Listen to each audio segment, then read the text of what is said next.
Alien technology. In the mid-20th century, U.S. Army research and development at the Pentagon brought the world into a new age.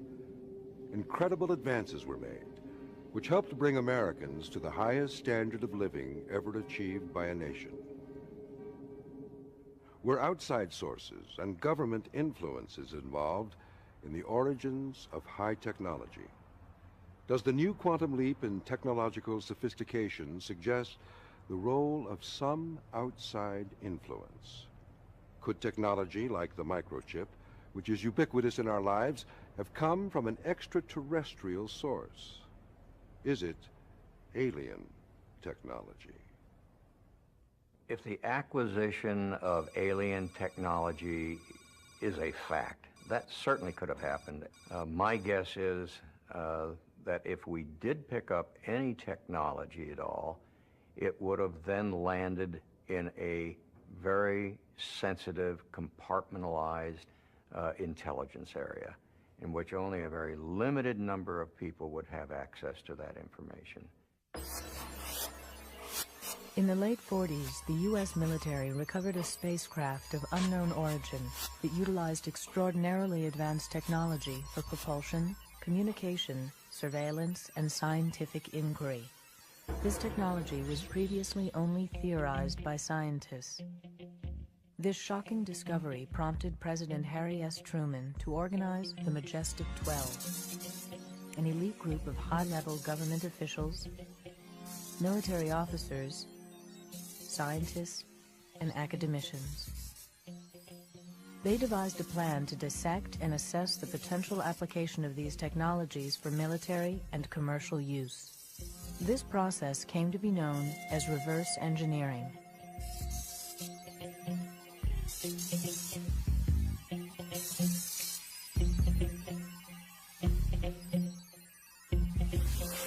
With the advent of the Cold War, the Majestic 12 and its program was conducted under the highest level of secrecy since the Manhattan Project. Their goal was to disseminate these technologies to the private sector at firms which were already developing technologies garnered from the war effort. In August of 1947, an alien-created microcircuitry artifact was delivered to Bell Labs. Bell Labs was ready for the challenge of reverse engineering. Within 5 months, by December of that same year, Bell Labs would introduce to the public the first electronic transistor. Bell Labs physicists Walter Brattain, John Bardeen, and William Shockley were the first to successfully reverse engineer microcircuitry. This first example of reverse engineered technology showed crudeness in the area of micromanipulation of particles. The revolutionary ability to control electrons would permanently replace the crude vacuum tube bulb. First of all, Shockley and his team had been working on transistor technology. Of course, nobody called it a transistor back then, but they were working on this technology, basically an electronic gate to send electrons through that was more efficient than the vacuum tube. Now, the workbench notes that they had back then, the notes themselves were reverse engineered. They didn't publish those workbench notes until after 1949. Soon, all life on Earth would be affected by this application of outside information. On the day that was declared, the day of discovery, life on this planet changed. Later, General Arthur Trudeau took over the responsibility of distributing technological artifacts from U.S. Army R&D offices at the Pentagon. Colonel Philip J. Corso, intelligence officer for Army Research and Development at the Pentagon, was the first to step forward with information about alien technology. In 1997, when Lieutenant Colonel Corso published his national best-selling book, Neither the federal government nor any corporation or individual sought to discredit or refute his revelations about the Pentagon distributing alien technology to the private sector. All this was known, only it wasn't known in the form where we gave an artifact assessment. We gave them research and development projects. One of the things that strikes you most about Philip Corso is not just the fact that he sounds credible, but when you go into his background and you look at the places he's been and where he served and what assignments he's had through the different wars from World War II through Korea, then back to the Pentagon, when you look at that, what you see is that the guy just rings credible. He is like rivet plate metal. Trudeau brought him in. He sat at the foreign technology desk as the deputy at that desk for 90 days, and then he went black. He went secret and became Trudeau's deputy and carry out Trudeau's own assignment, which was get this material from the spacecraft into American industry, the only place it could be safe. Are these alien technologies? What kinds of applications did we reverse engineer from outside technologies?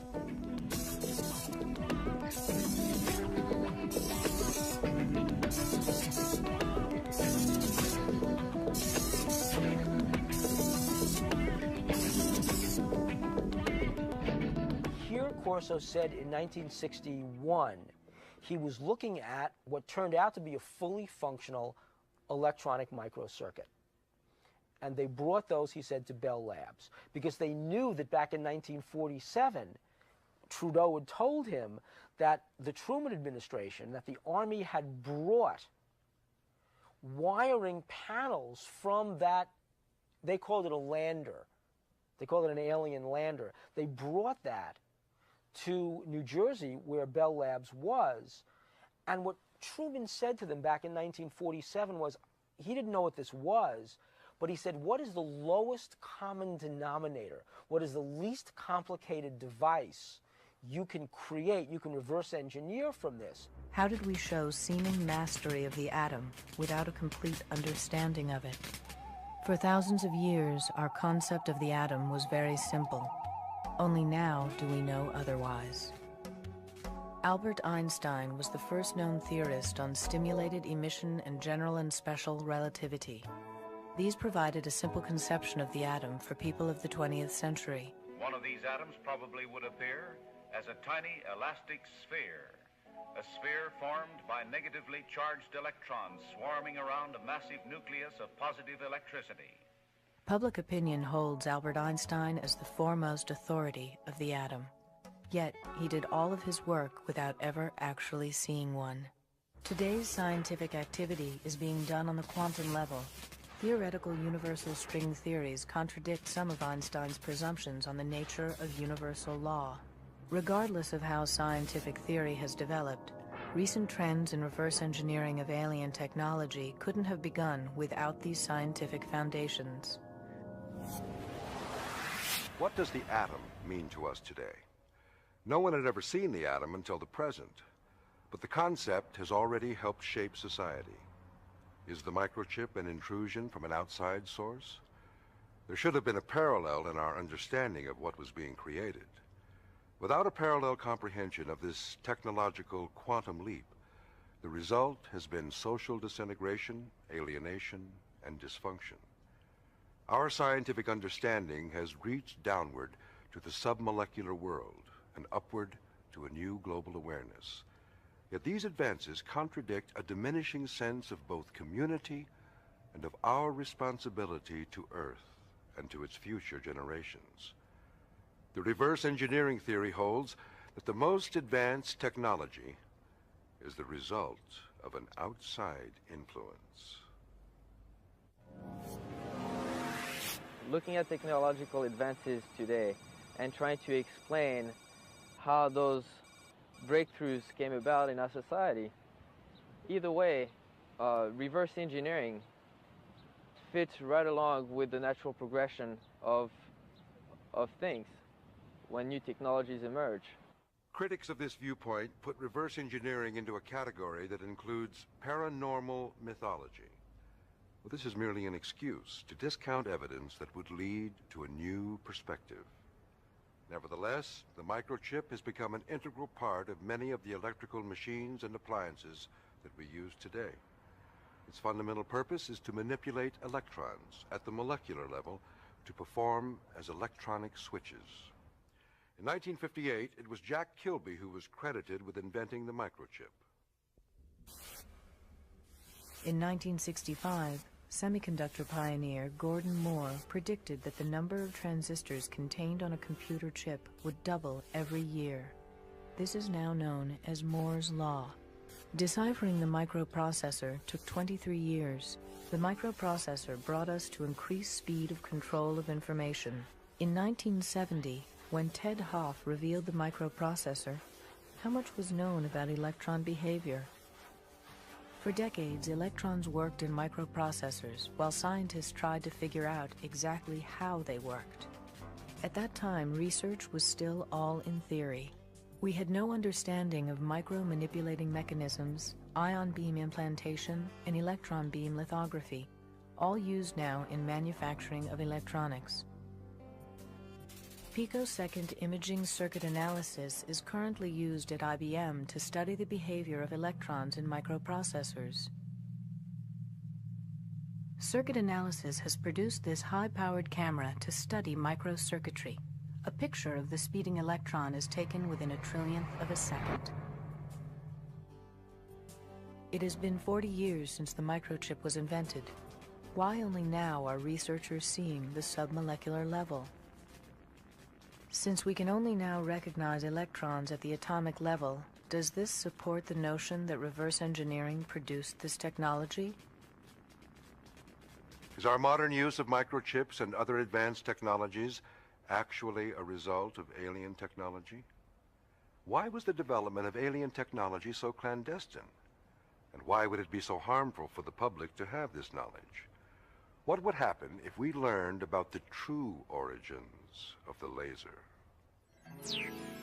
Light amplification by stimulated emission of radiation. In 1958, surrounded by much controversy, the laser was introduced. The controversy was a result of the dispute over the question of the inventor of the laser. The litigation that ensued only confuses the fact that no one can claim to be the sole inventor of these technologies. Well, the basic idea really isn't so very complicated. This is a system for amplifying light waves, and it does it something like this, that inside of this tube, we give atoms excess energy by passing an electric current through them. The light wave travels through these atoms then, takes away some of their energy, and thereby amplifies the light wave. It becomes more and more energetic. It's reflected here, passes through again, is amplified more, reflected again, and passes back and forth many times until it becomes very intense. And one can see here the beam coming out. It travels along a very long distance without spreading very much. Credited as the inventors of the laser, did Arthur Scalo, Charles Townes, or Gordon Gould know where the outside information came from? The laser comes from the application of stimulated emission to a crystal. A photon is introduced through optical pumping. Mirrors are used for multiplying the emission of active photons. How was the idea of the use of mirrors introduced into laser development? This burst in radiation, as all the atoms discharge photons, results in a cascade of light.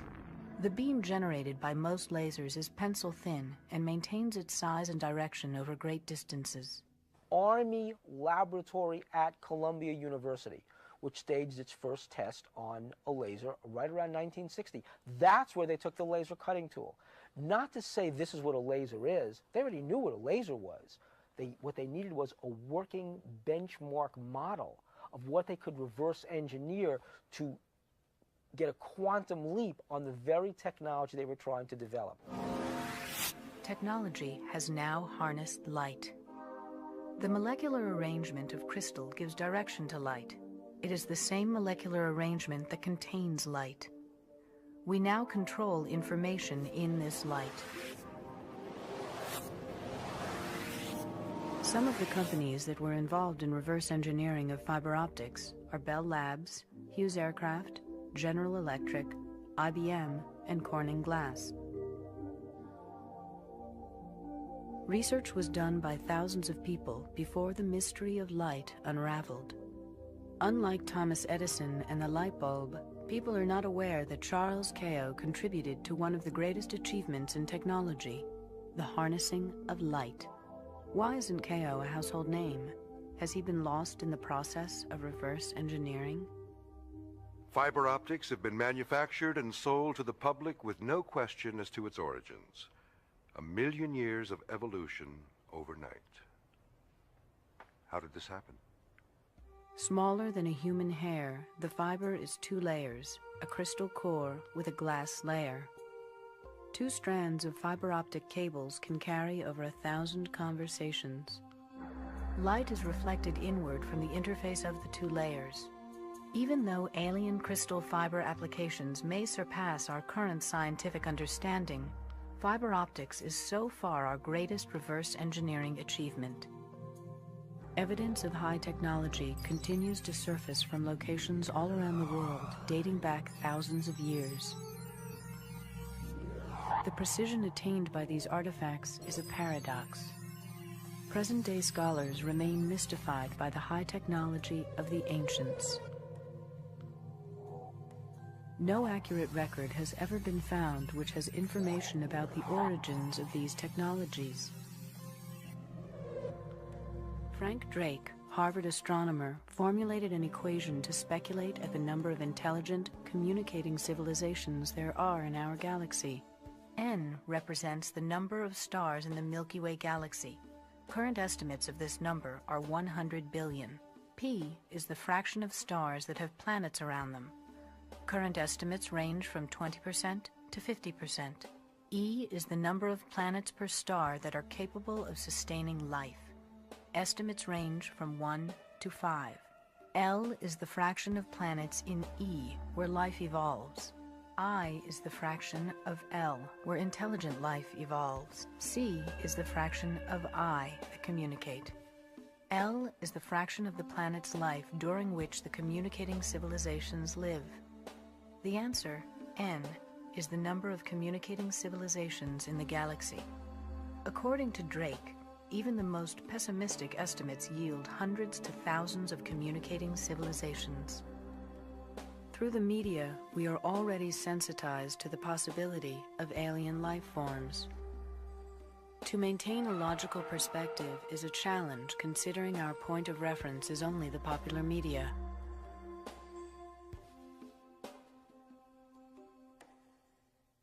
The dominant worldview that we've all been raised in for several hundred years now is that we are alone in a lifeless universe. I think even if a better worldview or a more truthful one or one that opens up consciousness to a much more interesting universe, even when that would be the result, change is still resisted because whatever your existing worldview is, it gives us a kind of complacent sense that we understand our world, and when something comes along that completely shatters that, then we don't understand. We don't have control. Anything else can follow, you know.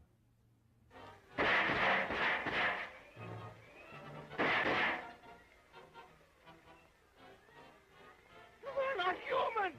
A half a century ago, alien technology made an immediate impact. On Halloween night of 1938, Orson Welles' radio program War of the Worlds showed just how Americans would react to news of alien contact. The program caused pandemonium. Some people even committed suicide. Turn you to Carl Phillips at Grover's Mill. Ladies and gentlemen, here I am. Wait a minute, something's happening. There's a jet of flame springing from the mirror, and it leaps right at the advancing men. Lord, they're turning into flames. Extremely surprised to learn that a story which has become familiar to children through the medium of comic strips should have had such an immediate and profound effect upon radio listeners. Flying saucers have invaded our planet. The whole world is under attack. Can it survive?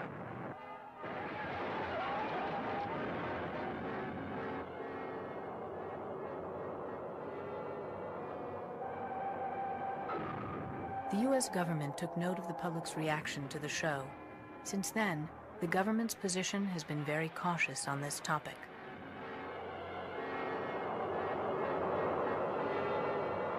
I don't know what the government knows about this. There isn't the government anyway. There are different pockets within the government that guard certain knowledge they have very closely. So I really don't know, but I am struck by the fact that government agencies, when they do have to speak about this, will send out the most naked disinformation. There's this level of sort of committed ignorance around this, which is, I think, extraordinary. It's as if any kind of ignorance, any kind of distortion is okay if it's in the service of not letting in certain unacceptable information. James Forrestal was a member of the Majestic 12 group, and it was suspected that information that he had from his tenure with Majestic 12 contributed to his tragic death. He was an admiral in the Pacific Fleet during World War II, and his military accomplishments were honored by the aircraft carrier bearing his name. In March of 1949, James Forrestal jumped out of his window at the Bethesda Naval Hospital just months after resigning his position as First Secretary of Defense. A shocked nation mourns the tragic death of James Forrestal, America's first Secretary of Defense. Why would a celebrated hero of World War II then commit suicide during peacetime? Was his reaction no different than those who heard War of the Worlds? What information did he have about this conspiracy that he brought to his grave? The government continues to be silent. It's interesting, when something is attacking or challenging the ideology of a culture, then anything goes. The media can do anything. They can present distortions, lies, bring in people who don't know anything in a way that you can't do in other fields, which is really kind of interesting, which again reflects the fact that anything but that this should be true. Any weapon can be used to fight this reality in terms of how it gets represented to the public. Ever since the middle of the century, Americans have been getting accustomed to the notion that we are not alone in the universe.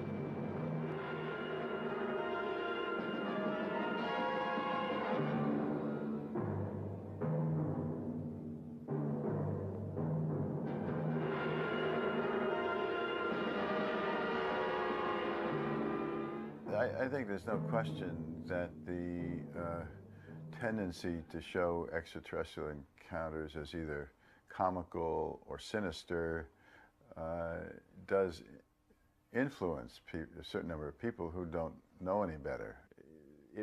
There's a tendency to represent the contact with whatever you want to call this, this other, this intelligence that's reaching us, tends to represent it as frightening, as dark, taking over. We have to fight them, sort of like movies like Independence Day, which show us somehow conquering this terrible alien invasion. The public's views showed a dramatic change during the early 60s with a boom in popularity of sci-fi movies. The public felt a sense of security by relegating alien contact to the realm of entertainment, while in the real world, the government tried to explain away UFOs with reasons like swamp gas and weather balloons. New movies and broadcasting has proved that society's views have evolved. The public is more open to this than the elite, the general public. If I meet people in a bar or in the street or have seen something I've done on TV, oh yeah, we understand that. That makes sense. Popular culture has portrayed extraterrestrials in a more intellectual light. Individuals in the military have come forward with contact information, but no official statement has been made to confirm or deny any such evidence. Whenever such evidence is brought forward by a private citizen, the response has generally been skepticism. As a result, the public remains doubtful about the credibility of these phenomena because of insufficient information. Perhaps the only logical conclusions that we can draw are the ones that come from our own self-examination. The kind of technology that we now have is a product essentially of the scientific revolution and the Industrial Revolution. And that is why I spent so much time researching the story of the Luddites. Because the Luddites were people in England at the beginning of the Industrial Revolution who said, wait, what is this technology going to do to us in particular, to our jobs, to our families, to our communities, to the environment? And they said they didn't like these new steam technologies coming in. They didn't like these new factories that were being produced because they did people out of jobs. And they said they took their torches and they took their rifles and they took their hammers and they smashed those factories. The government of England, in response to this, mounted the greatest armed force against its own citizens that it has ever done. And within about 3 or 4 years managed to put down this Luddite rebellion. And so the Industrial Revolution was allowed to proceed. These people were done out of their jobs, their communities were destroyed, the environment was black. And this is the kind of stuff that Dickens eventually wrote about. The awful price that had to be paid so that the Industrial Revolution could succeed. And so I wrote about these Luddites and told the story of what they did then, and then I tried to bring it forward 150 years to talk about the people today who are resisting the trends of modern high technology. The fact is that the initial big bang of technological innovation and progress was soon followed by the marriage of the military elite to private companies who exploited this technology and have made billions of dollars from it. Silicon Valley produces 68 millionaires per week. It has opened up the economy to a whole new territory. NASA Ames Research and Silicon Valley are recognizing that alien technology is now public knowledge. Yet the government is still secretive about reverse engineering that is continuing today. For example, special agents from NASA's Office of the Inspector General are investigating private entrepreneurs in Silicon Valley. On October 5th, 1999, I did a story for the San Francisco Examiner about a meeting that was going to be held here in California between people at the NASA Ames Research Center and high-tech Silicon Valley executives. We checked it out and it turned out that they were indeed going to have this meeting. Subsequent to that story, got a call from a NASA investigator that was really concerned because at that meeting they were going to be talking about propulsion technologies, and Joe Firmage was interested in those technologies because he firmly believes that there is reverse engineering of alien technologies that have helped Silicon Valley be what it is today. Thinking about the computer revolution and its effect on society, you would be blind not to realize how dangerous and pernicious and evil it has been. And I say that in the full recognition that there are individuals who have benefited from it, and that there are certain connections that have been made, and people love to have their email, and they love to be able to be online for this and that. But all of that is trivial. Trivial, whatever tiny personal enjoyments or benefits it has produced for individuals. The important thing about this technology is to see what it has done to the world.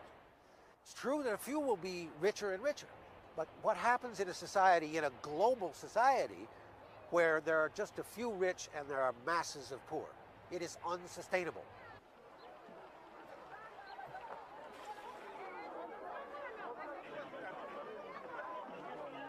What I'm spelling out for you here is a scenario that inevitably leads to tragedy. And we can see it happening already. But I think it won't be more than 20 years or so before all of this collapses. Because we have these dominant government corporate forces eating up the world, pushing people aside, and attempting to create a world that is entirely artificially, entirely technology dominated. A technosphere that will eliminate the biosphere. Alien technology causes destruction of our environment at a rapid rate. Its power is beyond what we are able to control. The destructive effects reach out to all areas of the Earth and the life that it sustains. How much time do we have before it is too late to reverse the damage from alien technology? People, disconnected from nature, abuse our ecosystem, which degrades our planet to near fatal levels. Our production of waste rivals our production of technologies that improve the human condition. Think of this. Over there on Wall Street is the beginning process by which $4 trillion is being traded around the world every single day. $4 trillion. Now, you don't trade that stuff buying and selling around the world without having an effect, a real-life effect upon the jobs and the lives and the communities of people. But the psychological effects of all of this are to distance people from the real things that they need in their lives. Love, sodality, community, poetry, dreams, all of the important things. So what I see happening is an accumulation of environmental crises melding with these economic and political crises so that the whole thing collapses. Now, it's possible that the human species will survive that. But it will do so only if it's in vastly reduced numbers, people living in small, nature-regarding communitarian societies. That is to say, tribal societies, much the way humans have lived from 90% of the time they've been on Earth. They've lived in those kinds of nature-loving, nature-regarding, small-scale societies. I think it's possible that we might get back to that. On the other hand, if the pollution, if the destruction is as great as it might well be, it will threaten the existence of the human species on the Earth. Is this the first global technological crisis of its kind? Are we living in a world where all of the technology that we depend on could stop functioning? Or does alien technology have a manifest destiny of its own to dominate the globe? Alien technology has fragmented our system of representation. It fragments communities and alienates people from each other as it takes control. The portability of information may ultimately erode privacy. Soon, people will carry their electronic identity within their skin. This information will be read and tracked by anyone who has the equipment to do so. The gap between those who control the technological machinery and those who are controlled by it may determine what life will be like for the next generation. Will there be more government control over the economy? Will there be more government control over our lives? A bold new world order. Or is it technology that is controlling our lives? In politically underdeveloped countries, alien technology has fatal consequences. The U.S. military will not come forward with information surrounding the development of alien technology. Research continues as defense technology reaches for more sophisticated and lethal weapons. The government's priority is to maintain military and economic supremacy and keep the secrets of alien technology that created its power. The American defense system has increased its contractual research with private companies. These companies research independently and operate under total secrecy under the authority of national security. In his 1961 farewell address to the nation, President Eisenhower warned us of the dangers caused by the very situation that our country finds itself in today. In the councils of government, we must guard against the acquisition of unwarranted influence by the military-industrial complex. The potential for the disastrous rise of misplaced power exists. We must never let the weight of this combination endanger our liberties or democratic processes. Akin to and largely responsible for the sweeping changes in our industrial military posture has been the technological revolution during recent decades. Yet in holding scientific research and discovery in respect, as we should, we must also be alert to the equal and opposite danger that public policy could itself become the captive of a scientific, technological elite. The social, economic, political, and environmental consequences of the unbridled rapid growth of technology in all phases of our lives beget a fundamental question. Are we the master of, or the slaves to high technology? Do we expect technology to be the solution to our problems? Perhaps we have lost the ability to reassert control over our lives. We may be so technologically dependent that any failure in the system could lead to a catastrophe like a nuclear meltdown. Can we forestall or prepare for such a catastrophe if we are unable or unwilling to address these issues now at a time of unprecedented prosperity? Every major city in the United States is a part of only 3 power grids that supply all of our energy. These systems were built on a computer language called COBOL, Common Business Oriented Language. This computing language was developed by the U.S. Navy in 1957 under the authority of Admiral Roscoe Hillenkoetter of Harry Truman's Majestic 12. Naval officer G.M. Hopper directed the group that wrote the COBOL language. Why was the U.S. Navy involved in creating a language for use in our land-based power grids? Was the Navy's programming knowledge the only way to reverse engineer alien processors? Socially, we are in danger of losing our sense of humanity, our sense of morality, even our sense of family and its critical role in our society. We need to assess the consequences our frenzied electronic way of life has on our planet.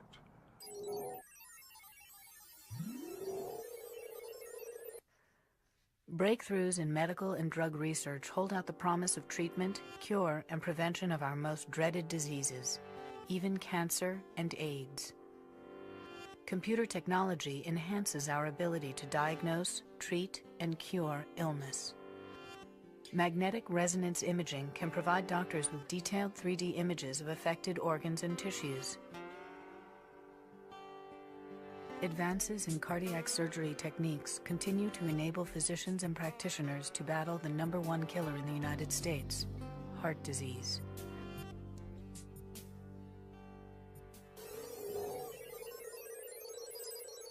Nearly 1,000 satellites orbit the Earth daily and contribute to our increased knowledge of our planet and its atmosphere and weather.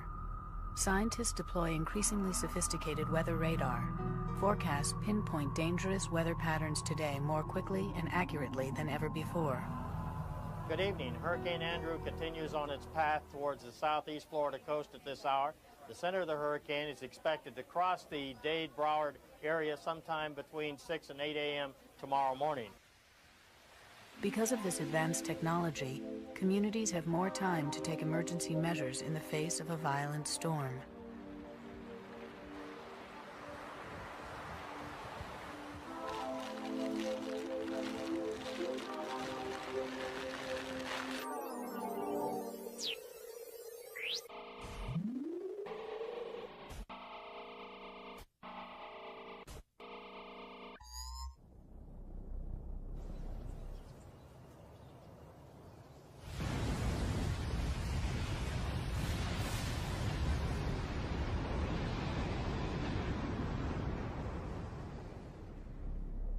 The deployment of the Hubble telescope in the mid-1990s allows man to see to the very edge of the universe.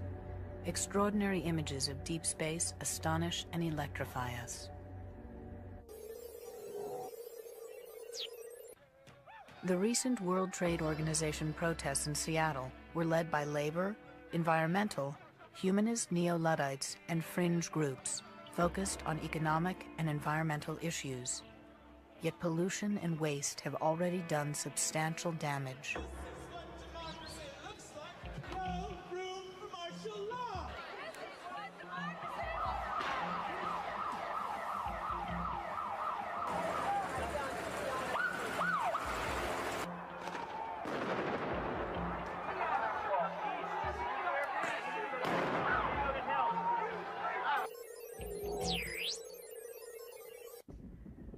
Ironically, a comparatively low-tech alternative to fossil fuel and uranium is wind power.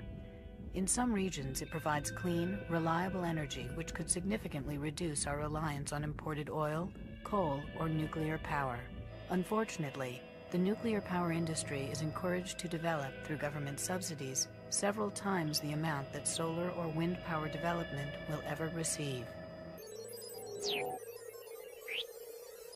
With the internet eclipsing 1 billion pages and counting, today's e-revolution is spurring an unprecedented global economic boom.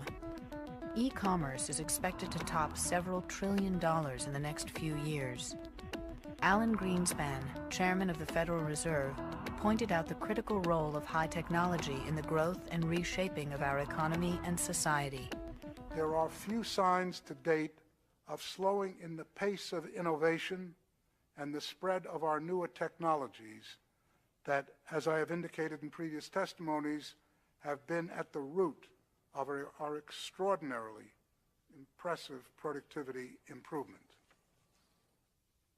What is uncertain is the future pace of the application of these innovations, because it is this pace that governs the rate of change in productivity and economic potential.